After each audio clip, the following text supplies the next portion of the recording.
Heart of the ocean episode 149। रहस्य, खतरा और एक खौफनाक साजिश। दिल्ली यूनिवर्सिटी आकांक्षा का गॉड गिफ्टेड दिमाग। फ्री टाइम में आकांक्षा यूनिवर्सिटी की लाइब्रेरी में बैठी किताबें पढ़ रही थी। उसके सामने बैठी प्रिया और कोयल अजीब अजीब से मुंह बनाकर उसे ही घूर रही थी। प्रिया ने चिढ़ते हुए कहा, बस करो आकांक्षा, तुम कितनी किताबें पढ़ोगी? वैसे भी तुम सिर्फ उनके पन्ने पलट कर रख रही हो। मैंने तो तुम्हें एक भी किताब को ध्यान से पढ़ते नहीं देखा। आकांक्षा ने बिना सिर उठाए साइड में रखी ढेर सारी किताबों में से एक किताब प्रिया की तरफ बढ़ा दी और शांत स्वर में कहा, पूछ लो जहां से पूछना है। प्रिया ने अपनी आंखें छोटी करके उस किताब को देखा, उसे उठाया और आकांक्षा से एक सवाल पूछा। आकांक्षा ने बिना सिर उठाए तुरंत उसका बिल्कुल सही जवाब दे दिया। प्रिया ने हैरानी में कुछ और पन्ने पलटे और एक और मुश्किल सवाल दागा, पर आकांक्षा ने इस बार भी बिना अटके सही जवाब दिया। अब प्रिया ने दूसरी किताब उठाई और उसमें से सवाल पूछा, जिसका आंसर आकांक्षा ने फिर से पलक झपकते ही दे दिया। ऐसे ही एक एक करके कई सारे सवालों के जवाब देने के बाद जब आकांक्षा को सामने से दोबारा कोई आवाज सुनाई नहीं दी, तब उसने अपना सिर उठाया। सामने बैठी दोनों लड़कियां मुंह खोले आंखें फाड़े उसे ही घूर रही थीं। प्रिया अपनी सीट से उठी और आकांक्षा के आसपास घूम घूम कर उसे देखते हुए बोली, तुम इंसान ही हो ना? नहीं नहीं, तुम पक्का कोई एलियन हो। आकांक्षा ने उलझन में प्रिया को देखा और पूछा, तुम कैसी अजीब बातें कर रही हो प्रिया? प्रिया ने अपने दोनों गालों पर हाथ रखे और हैरान होकर बोली, यार मैं किताब के एक सवाल को याद करने में 2 दिन लगा देती हूं, और तुमने इतनी सारी किताबों का पूरा डेटा अपने दिमाग में कैसे ठूंस लिया? और तो और ये सारी बुक्स तुमने अभी अभी यहां ली थी और तुम्हें सब कुछ ज़बानी याद है। मुझे भी बताओ, तुमने ये चमत्कार कैसे किया? ये कहते हुए उसने आकांक्षा के दोनों हाथ पकड़ लिए। आकांक्षा ने हल्के से अपने हाथ छुड़ाए और मुस्कुराते हुए कहा, अरे ऐसा कुछ नहीं है, मेरी मेमोरी थोड़ी तेज है, इसीलिए मुझे चीजें जल्दी याद हो जाती हैं। कोयल ने बीच में टोकते हुए कहा, पर मैंने आज तक ऐसा कोई इंसान नहीं देखा जिसे इतनी जल्दी सब कुछ याद हो जाए। तुम सच में गॉड गिफ्टेड हो आकांक्षा। बस मंद मंद मुस्कुरा दी। श्लोक के साथ रहते रहते वो सच में खुद को बहुत खुशनसीब और गॉड गिफ्टेड महसूस करने लगी थी। University corridor. अचानक हुआ हमला। थोड़ी देर बाद तीनों लड़कियां उठीं और अपनी अपनी क्लासेस की तरफ चली गईं। आकांक्षा जब अकेले सन्नाटे से भरे कॉरिडोर से गुजर रही थी, तो उसे अचानक महसूस हुआ कि कोई चुपके से उसका पीछा कर रहा है। उसने झटके से मुड़कर पीछे देखा, पर वहां दूर दूर तक कोई दिखाई नहीं दिया। ये शायद मेरा वहम है, ये सोचते हुए वो जैसे ही आगे बढ़ने लगी, तभी पास के एक सुनसान कमरे का दरवाजा अचानक खुला। अंदर से एक मजबूत हाथ बाहर निकला। उसने आकांक्षा का मुंह भींचा और पलक झपकते ही उसे खींचकर उस अंधेरे कमरे के अंदर गायब कर दिया। जंगल वाला घर, डार्क वेब कॉन्फ्रेंस और डॉक्टर एस ए दूसरी तरफ। जंगल वाले घर के एक सीक्रेट खाली कमरे में प्रशांत बैठा हुआ था।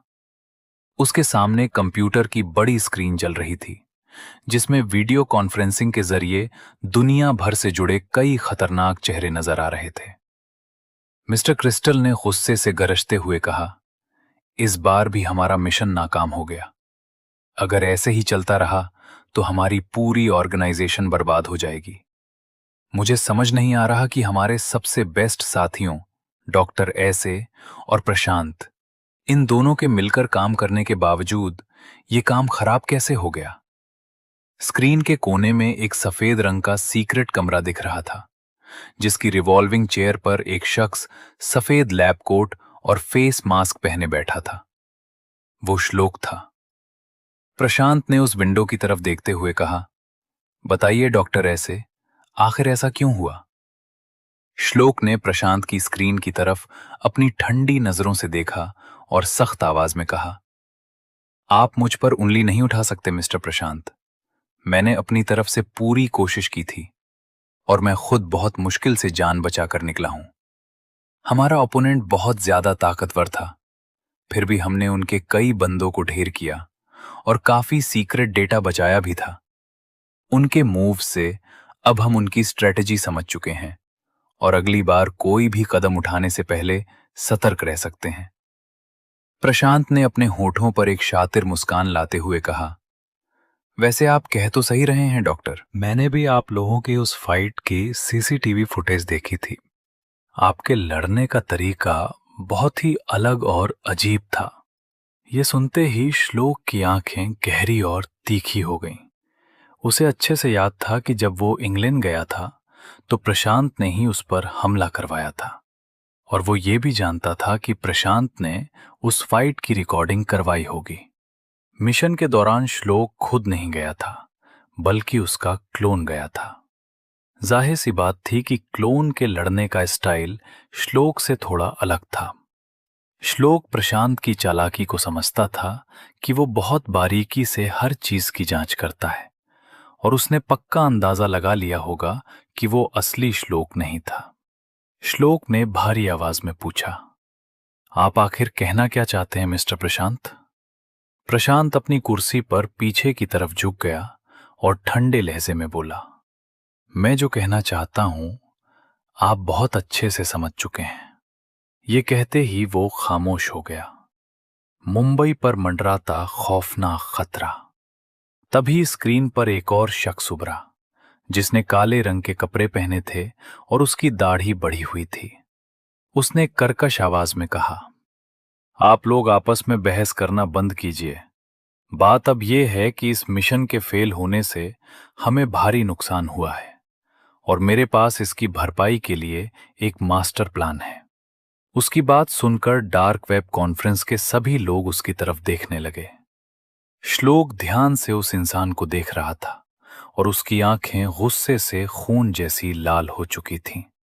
काले कपड़ों वाले उस आदमी ने अपनी घिनौनी मुस्कान के साथ खुलासा किया, पॉइजन बॉम्ब्स। हमने इंडिया के मुंबई शहर में जहरीले बॉम्ब्स प्लांट करवा दिए हैं 5 अलग अलग घनी आबादी वाली जगहों पर, जिससे वहां एक भयानक महामारी फैल जाएगी और हमारे नाम का खौफ पूरे भारत में छा जाएगा। ये खौफनाक प्लान सुनते ही मीटिंग में मौजूद सभी लोग कुछ पलों के लिए सन्न रह गए। तभी मिस्टर क्रिस्टल ने जोर जोर से तालियां बजाते हुए कहा, ग्रेट मिस्टर कैलाश, आपका ये प्लान सच में बहुत खतरनाक और उम्दा है। हम इस पर तुरंत काम शुरू करेंगे। मिस्टर क्रिस्टल की बात सुनते ही बाकी के मेंबर्स ने भी हां में हां मिलाना शुरू कर दिया। लेकिन दूसरी तरफ प्रशांत और श्लोक दोनों के माथे पर चिंता की गहरी लकीरें उभर आईं, क्योंकि वे दोनों ही अपने देश भारत में ये तबाही और बेगुनाहों की मौत बिल्कुल नहीं होने देना चाहते थे। दोनों ने कंप्यूटर स्क्रीन पर एक दूसरे की आंखों में झांका और एक ही नजर में वे दोनों समझ गए कि इस वक्त उन दोनों के दिमाग में क्या चल रहा है। आगे की कहानी जानने के लिए पढ़ते और सुनते रहिए हार्ट ऑफ द ओशन, सिर्फ और सिर्फ हमारे YouTube चैनल ऑडियो ड्रामा पर।